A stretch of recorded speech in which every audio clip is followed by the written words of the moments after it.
नमस्कार प्यारे बच्चों, मैं पीके विश्वकर्मा आप सभी लोगों का बहुत बहुत स्वागत करता हूं। आशा करता हूं कि आप सभी लोग अच्छे से होंगे। आइए आज हम लोग कक्षा 10 का गणित डॉक्टर मनोहर की किताब से निर्देशांक ज्यामिति प्रश्नावली 7C का सवाल नंबर 7 का अध्ययन करने चल रहे हैं। तो चलिए शुरू करते हैं प्यारे बच्चों। सवाल बहुत ही बढ़िया है, आप लोग केवल ध्यान से अच्छे से देखिए। यह वीडियो जो बच्चे यूपी बोर्ड के हो, चाहे सीबीएसई बोर्ड के हो या अन्य किसी की तैयारी भी कर रहे हो, उनके लिए बहुत ही लाभकारी होगा। तो ठीक है बच्चों, देखिए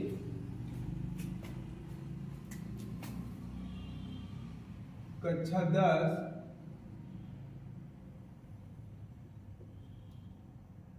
गणित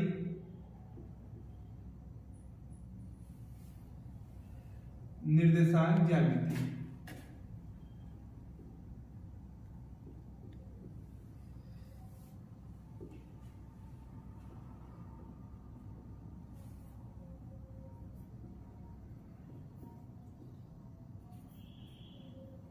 प्रश्नावली जो है, अगर आप यही जब मैं लिख दूं तो आप देख सकते हैं प्रश्नावली 7C।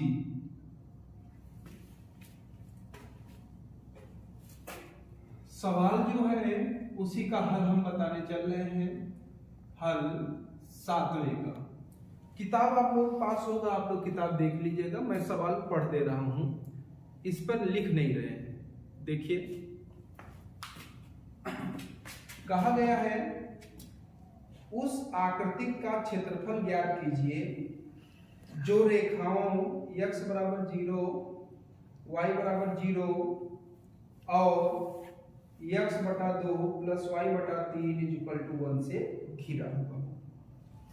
सवाल बहुत ही बढ़िया है। इस सवाल को अगर हम चित्र बना दें तो आप बहुत ही अच्छे से इसको कर सकते हैं। तो आइए देखिए हम लोग चित्र पे बनाते हैं इसको। देखिए जो आकृतिक है वो किससे किससे घिरी है उस पर देखते हैं।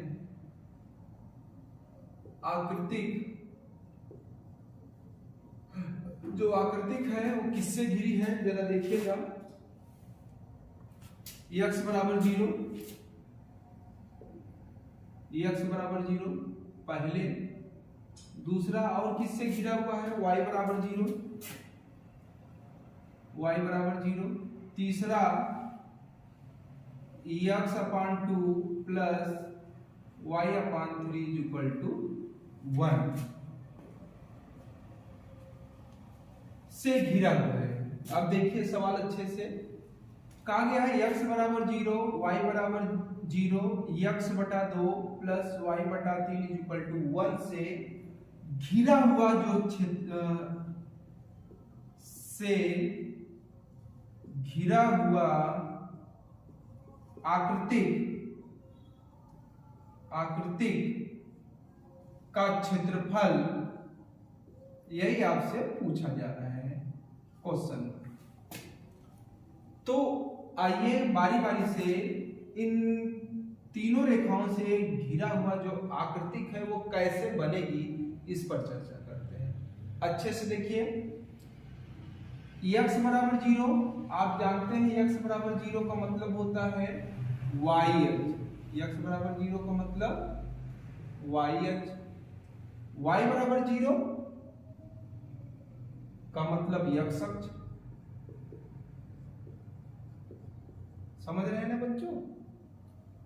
फिर आपको मैं बता दूं इस रेखा के बारे में, जब राइट में 1 रहे और लेफ्ट में x का गुणांक y का गुणांक 1 हो और x के नीचे, उस स्थिति में x के नीचे जो रहेगा वो x अक्ष पे कटा अंतःखंड, y के नीचे जो रहता है वो y अक्ष पे कटा अंतःखंड होता है। अर्थात आप लिख सकते हैं x के नीचे क्या है 2, y के नीचे क्या है 3। तो आप लिखेंगे x अक्ष पर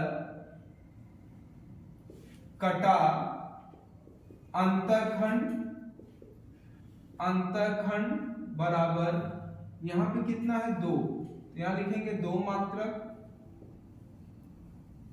और y के नीचे कितना है 3, तो y अक्ष पर कटा अंतःखंड वो कितना है 3 मात्रक। अब देखिए, अब इसी से हम चित्र बनाते हैं, यानी कि x बराबर 0 y अक्ष, y बराबर 0 x अक्ष, x upon 2 plus y upon 3 equal to 1 का मतलब वह रेखा x अक्ष को 2 पे मात्रक काटती है, y अक्ष को 3 मात्रक पे काटती है। तो फोटो क्या बना, बारी बारी से पहले इनको उठाओ। y अक्ष, तो आपको मालूम है y अक्ष का फोटो जो बनता है, ये यहाँ पे मैं बना दे रहा हूँ चित्र से। ये प्यारे बच्चों ये y अक्ष हो गया। चलिए अब इनका फोटो बनाइए x अक्ष। x अक्ष का मतलब इस तरीके से होता है, ये हो गया x अक्ष। अब इस रेखा को बनाइए, यानी कि x अक्ष पर कितना अंतःखंड काटता है 2, तो 2 पे चलिए, लगभग मान लीजिए 1 2, ये हो गया। ये पॉइंट यहाँ पे मिला, कोई पॉइंट मान लीजिए a, और ये O 0, 0।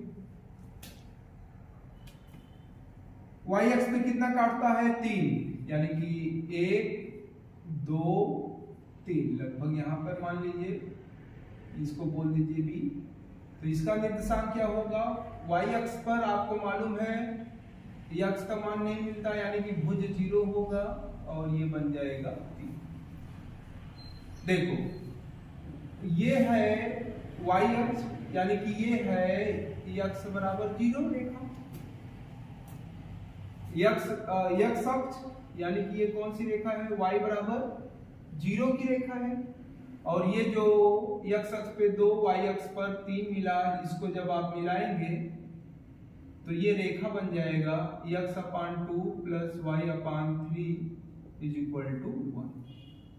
तो एक यानी कि कह सकते हैं पहला, दूसरा और ये तीसरा, पहला दूसरा तीसरा, इन तीनों से जो घिरा हुआ भाग है कौन सी आकृति बनी, तो घिरा हुआ भाग आप देख सकते हैं यही आकृति बनी, और जो कि एक त्रिभुज का रूप है OAB। OAB यह एक त्रिभुज है, इसी का क्षेत्रफल आपसे पूछा जाता है। तो चलिए शुरू करते हैं। तो आप कहेंगे घिरा हुआ, यहां से देखिएगा,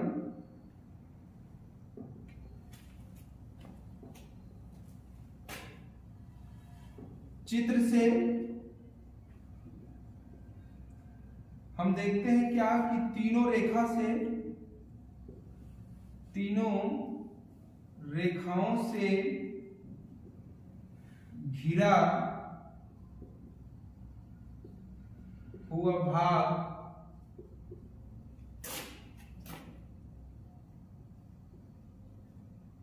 वह क्या है, एक त्रिभुज, एक त्रिभुज नाम देना है तो दे दीजिए OAB है।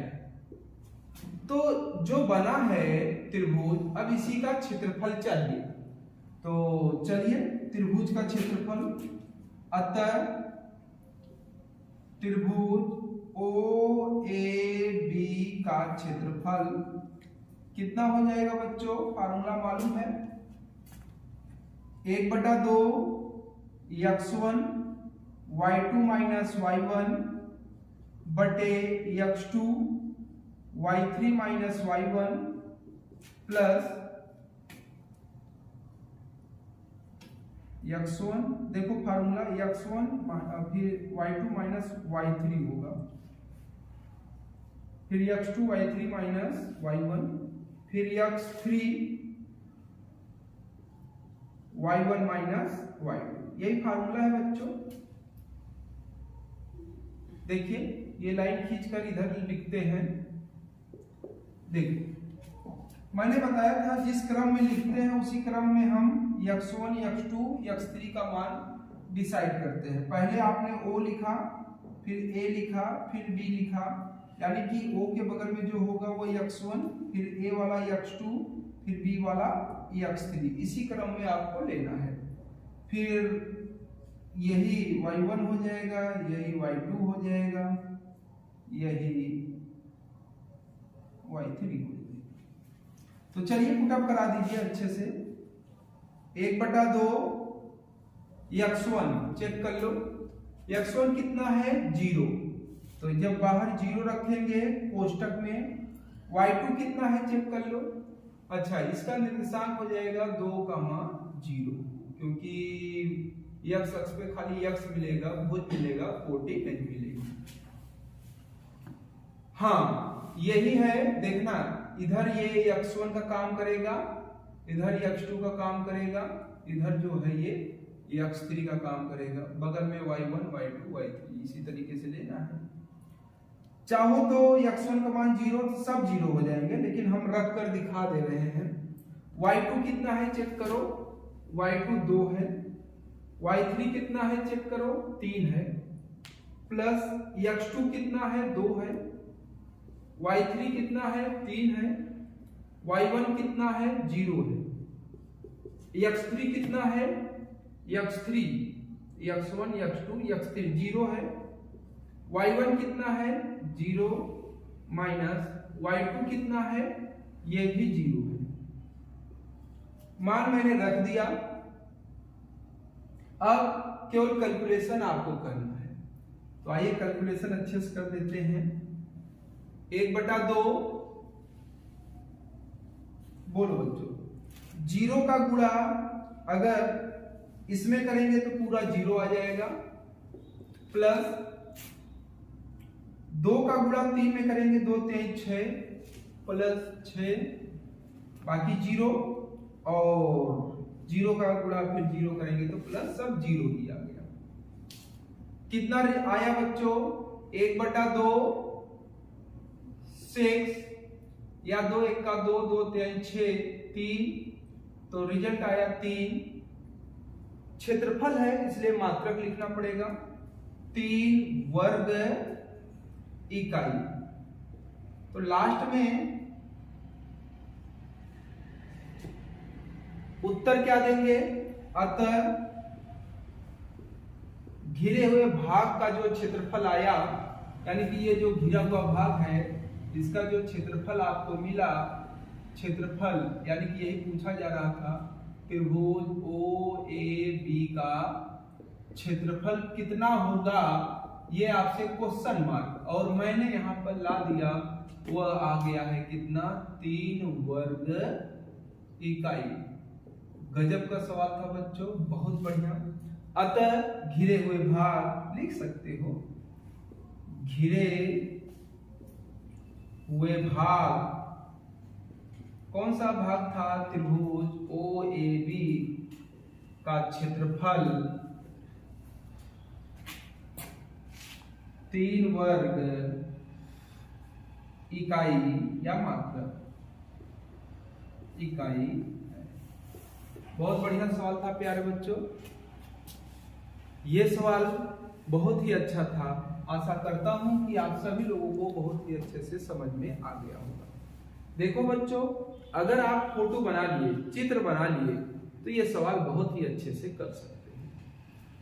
अब ये चाहे पेपर में आए या चाहे जहां पर भी आपको दिखे, तो इस तरीके से सबसे पहले फोटो बनाकर इसको हल कर लीजिए। एक बार फिर से देख लीजिए। देखिए, आपसे 7वां सवाल जो था, कहा गया x बराबर 0, y बराबर 0, x/2 प्लस y/3 = 1 से जो घिरा हुआ भाग है उसका क्षेत्रफल पूछा जा रहा है। तो इन सब से घिरा हुआ भाग हमने देखा कि एक त्रिभुज बन रहा है, x बराबर 0 यानी कि y अक्ष, y बराबर 0 यानी कि x अक्ष, x/2 प्लस y/3 = 1 यानी कि x अक्ष पर कोई रेखा है जो कि 2 इकाई पे काटती है और y अक्ष को 3 इकाई पे काटती है। तो 1 2 3 से घिरा हुआ भाग एक त्रिभुज दिखा, इसी का क्षेत्रफल। तो मैंने क्या काम किया, मैंने देखा ये मूल बिंदु है, इसका निर्देशांक 0,0, बाकी ये 2 इकाई पे था 2,0, ये y अक्ष पे था 0 और 3 हो गया। तो इसी का क्षेत्रफल कितना होगा, निर्देशांक मालूम है 1, 2, 3, तीनों का निर्देशांक मालूम है, क्षेत्रफल कितना होगा, मैंने फार्मूला प्रयोग किया, फार्मूले से निकाल दिया। समझ में आ गया। एक काम और आपको मैं टेक्निक थोड़ा से अब हट के बताता हूं। उत्तर तो आ गया, अब थोड़ा से अलग देखिए। जरा देखिए, चित्र अगर बन गया तो आप जानते हैं फार्मूला, त्रिभुज ओ ए बी का जो क्षेत्रफल होगा, ये अलग से टेक्निक है, ये आप अपना नोट के रूप में इसको याद रखिएगा कि 1/2